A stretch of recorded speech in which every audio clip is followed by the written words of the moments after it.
about 7 years ago to take care of my parents, who were both sick around the same time and have both since gone to be with the Lord, and I was with them through that process. And it was a trying time, but it taught me a lot about life and a lot about our country and the system and healthcare and so many things. So I'm back in the saddle, and it's that commitment that I have to life, which is why I'm pro-life, and that's the same commitment that I have to our country. And I think as patriots, oftentimes we should be able to see past political differences. But right now we're outnumbered in so many of our institutions, principally the ones I told you about: government, the media, and education. So that's why I kind of dedicated most of my adult career to those areas. I worked in state government and worked on a bunch of political campaigns with the RNC and going back into the Bush days. But I worked for Governor Chris Christie's administration in Trenton at the State House, overseeing the Family Success Initiative. And I learned a lot about the swamp, way before we probably even heard about it being called a swamp. Trenton is a swamp. I believe that. Oh yeah. And I've worked as a manager and a producer and a columnist for the Washington Times. Started a website called PolitiWeek.com some years ago. And I also served as the national field director for Project Veritas for James O'Keefe's organization. And we did a lot of good work. So I'm currently a radio producer, associate producer of a show called The Mark Levin Show.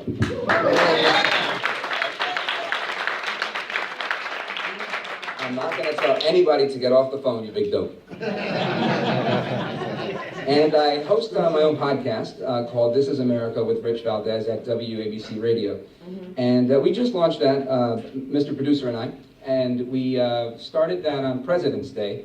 And from then till now, we've had some good growth every week, thousands of new downloads, and it's going in the right direction. But if you haven't had a chance to check it out and you're into podcasts and you want to learn a little bit more about me and my take on things, I definitely recommend you taking a look at it. And there's some companion articles also, and that's at our website, which is therichvaldes.com, therichvaldes.com.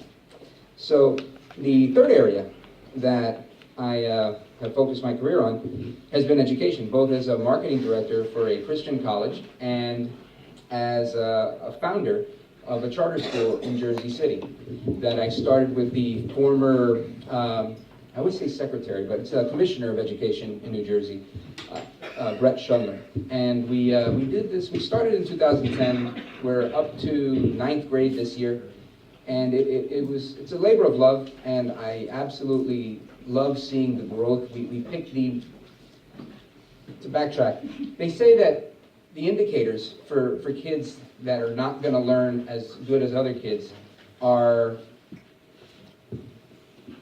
the parents' marital status, their prior educational achievement, and their socioeconomic status, like their income level. So typically, if a kid qualifies for free or reduced lunch, they say that they're going to have more of a problem learning. I don't think that's true. So we chose the zip code in Jersey City with the highest level of poverty and the most kids that had free and reduced lunch, and started this school. And now we have a middle school that's being built. We now have a high school. We're 9 years into it. We've got just under 1,000 students now. And it's a testament to show you that when they say large class sizes, we took that to task. 40 kids in a class, we hired 2 teachers. We team teach. And it's just been phenomenal. It's called Beloved Community Charter School. You can check it out if you can. The key is education. And I'm so happy when I hate to follow an act like Charlie's, because who could follow that, right? Or even Vicky on a sick day. But that is the move. That's the key. Without education, everything else falls by the wayside. So from a bird's eye view, the American institutions that I was talking about are eroding, and I think they're under attack because we're outnumbered, because we don't have conservatives in government, we don't have conservatives in the university system, and we don't have them in the media. And until we have them, we're going to continue to lose the fight, because we're not in the fight. To be in the fight, we have to be in the media. To be in the fight, we have to be in the university. To be in the fight, we have to be in the swamp. And that's just how that goes. But from a boots on the ground level, Americans here in Queens and the Bronx have elected our opponent. And our opponent is sadly supporting things that I'll describe with the acronym AOC, which stands for All Out Crazy.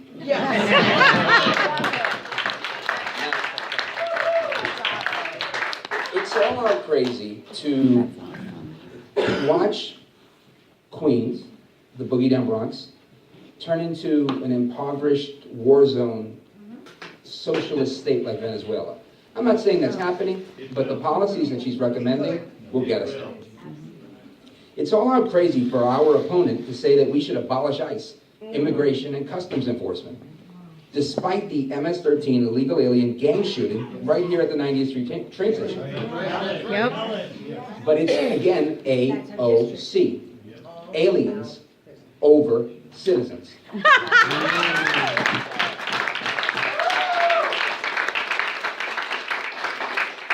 It's all out crazy for our opponent to take months to establish a district office. We applied some pressure. I went on the radio with Curtis Leva. We did a few things. And a lot of people put her under pressure. They held her feet to the fire. She finally opens an office. Only to keep it closed. And she's still absentee. But you can find her on the weekends in the district. Just look for a camera. She'll be there. Now, because our opponent is ambitious, instead of attracting jobs to Queens, she fought against them, pushing her own ambitious agenda. AOC, ambition over constituents.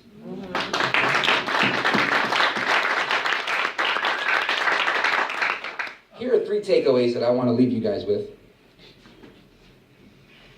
And number 1 is, with your help, we can stop AOC from AOC attacking our Constitution. Number 2, we can support job creation and school choice for families here in Queens and in the Bronx, not our opponent's green AOC ambition over constituents. And number 3, we can choose safer communities and stop our opponent from choosing MS-13 aliens over citizens.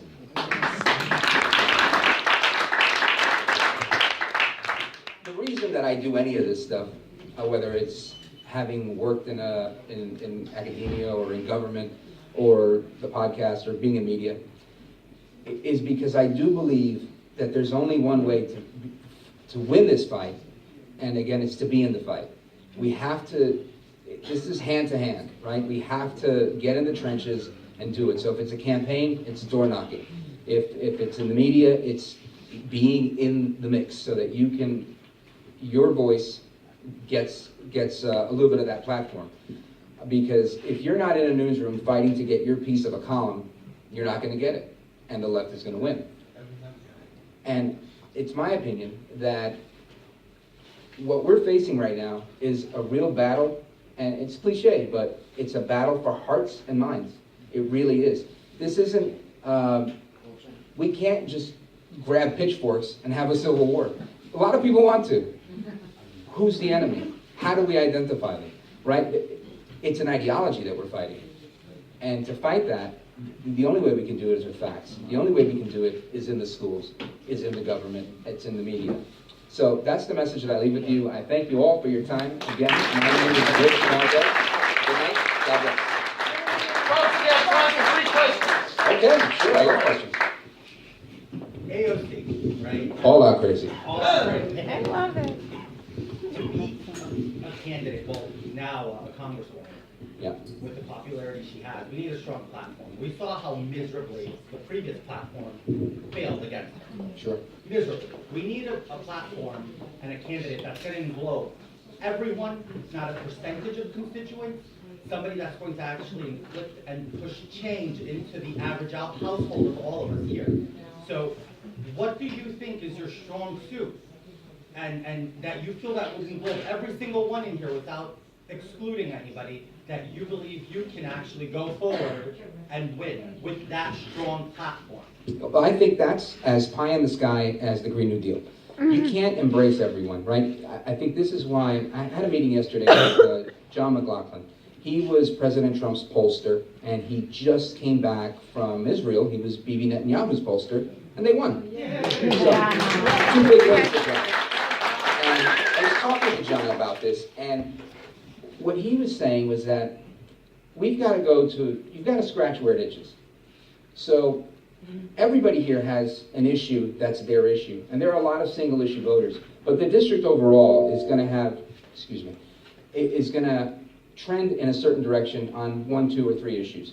And one that I know, while the district does like AOC, at the same time, they hate what she did with Amazon. So it's an incredibly vulnerable spot for her right now, and I don't think she can't come back from it, because I think the damage has been It's a done. jobs district. This is a working class district. We all work really hard. So I think when I was at her education town hall in Jackson Heights a couple of weeks back, and she's on the wrong side of that issue. And it's really sad, because she stood there and made the case in her own life and that of her dad's life for a choice. He went to Brooklyn Tech, took the test and got it.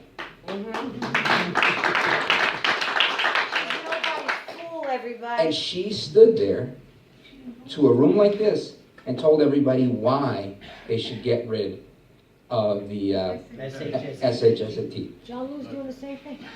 And it makes no sense. It's asinine. I think some people, they get enamored and they're like, wow, that's really nice. But at the end of the day, she's on the wrong side of the education issue, and that's an issue that I myself have campaigned for other candidates. I've walked into projects and spoken with people from every socioeconomic background. Everyone wants their child to succeed. Doesn't matter who you are, where you live, everybody wants a child. So if we focus on jobs and keeping the economy where it needs to be, if we focus on supporting, obviously, what's happening in Congress, because it's a congressional seat.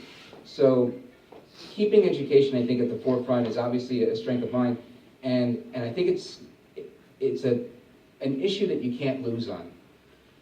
And obviously, polling will get you the third issue that you can really, and I think more than 3 issues is going to be difficult to communicate en masse, right? But that would be my response. That I think I'm bringing in a solid team.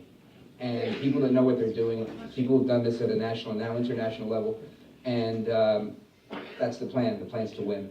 I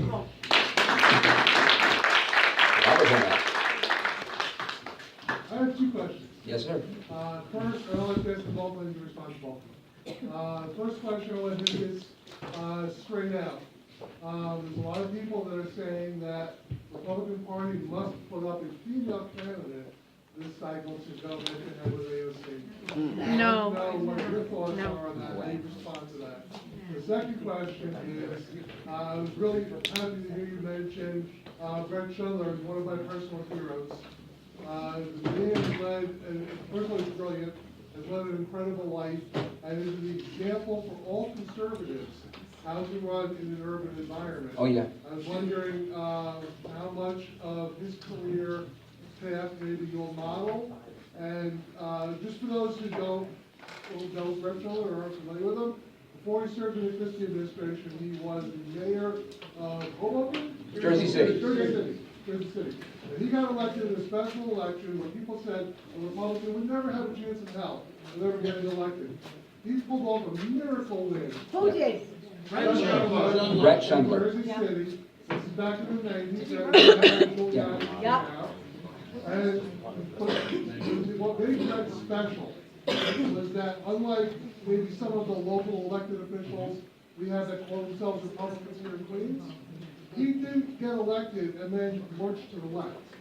He led as a real, true conservative and brought real conservative policies and reforms to Jersey City that turned that county around and set what I think is a great national example for all Republicans to who are running in conservative urban areas.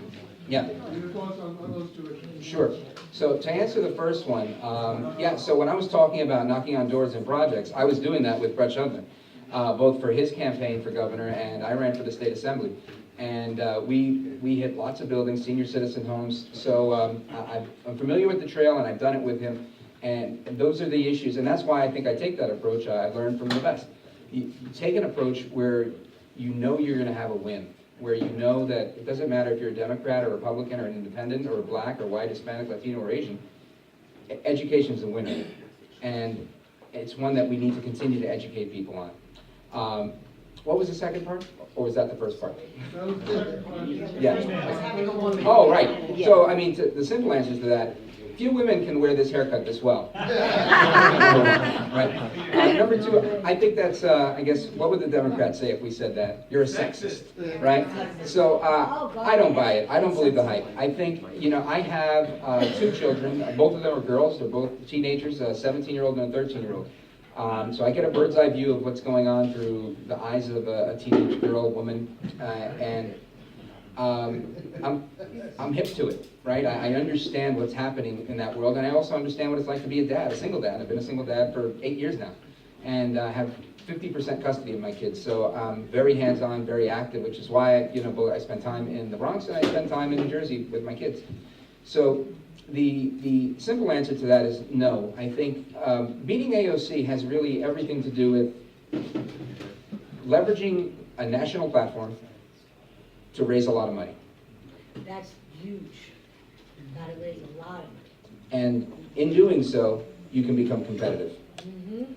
Local issues are going to matter, but you're running in a Democrat district That's it. against a Democrat You need machine. money. You need So money. you need money to get new voters, It's hard. and it's Twitter. That won't sanction She you. probably has a GoFundMe account under Go, whatever. You didn't hear that in my mouth. Love the sweatshirt. If you become Congress, all right, are you gonna support President Trump's policies? Yeah, so I'm all on board with the president. I had a conversation with the president in just before the last midterm election, and we spoke very briefly. It was right before one of his rallies, but I pledged my support to him and let him know that I was on board. And obviously in my Monday through Friday work, we take a very, very strong position in supporting the America First policies of the Trump administration, oftentimes advising the president on a lot of these legal issues through my boss, Mark Levin. So yeah, I think we're on board.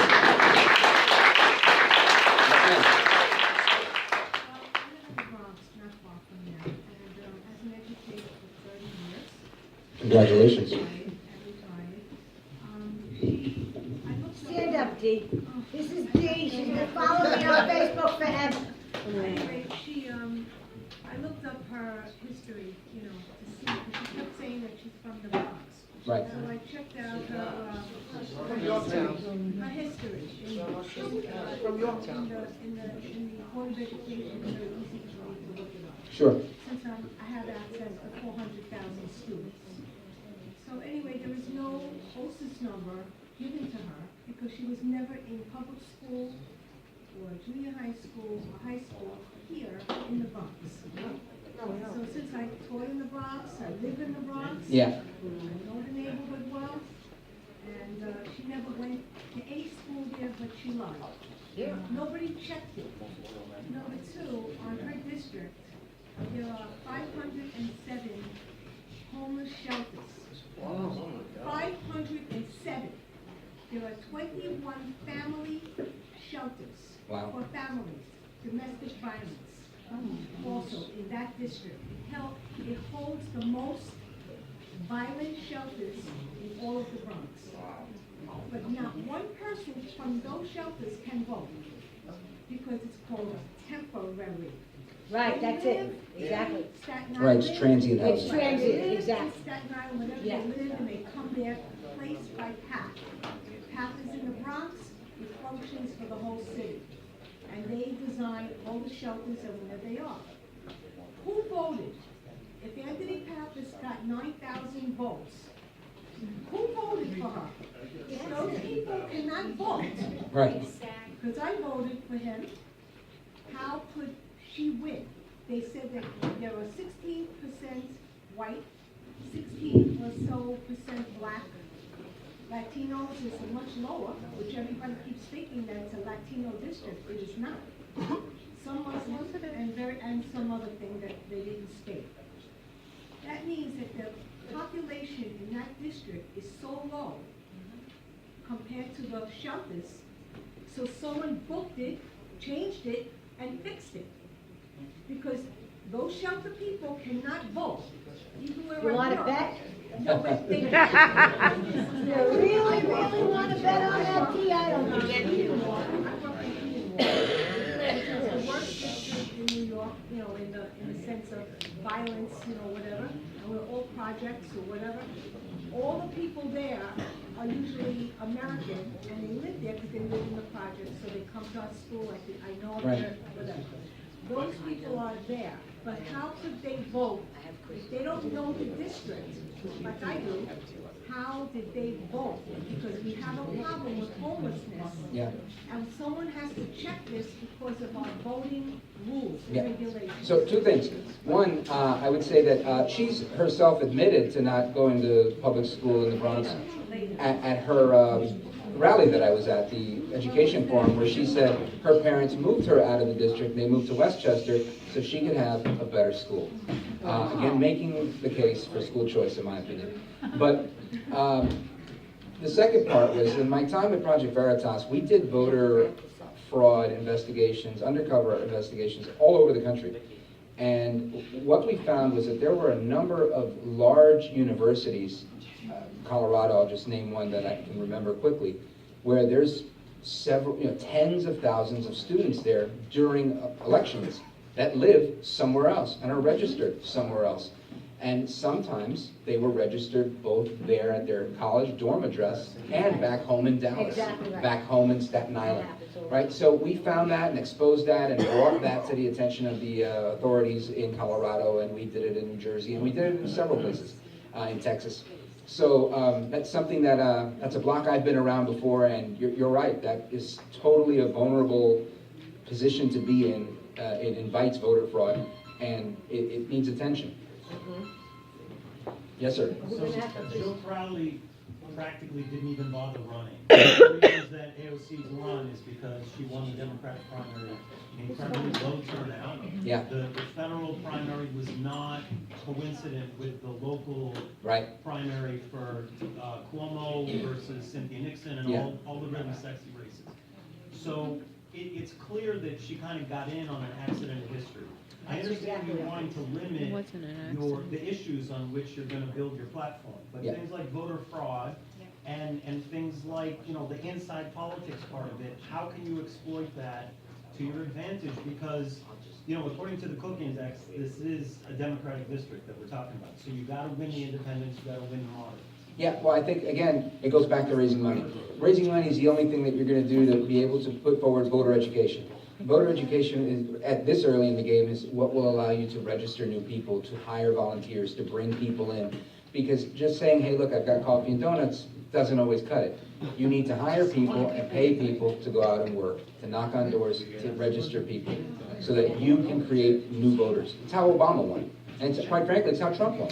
He, rather than creating the new voters, he found voters that were so disenfranchised That's and the came only way back to to the do it. That's fold. exactly right. Right, so that's the way to win, is to get new voters. Changing hearts and minds at this stage of the game doesn't happen. You can only do that, I think, college age and younger.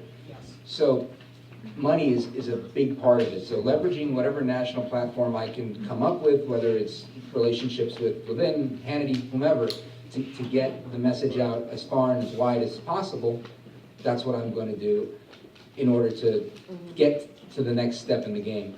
As far as voter fraud, if you don't, that's where you guys come in, right? If we don't have poll watchers, if we don't have people.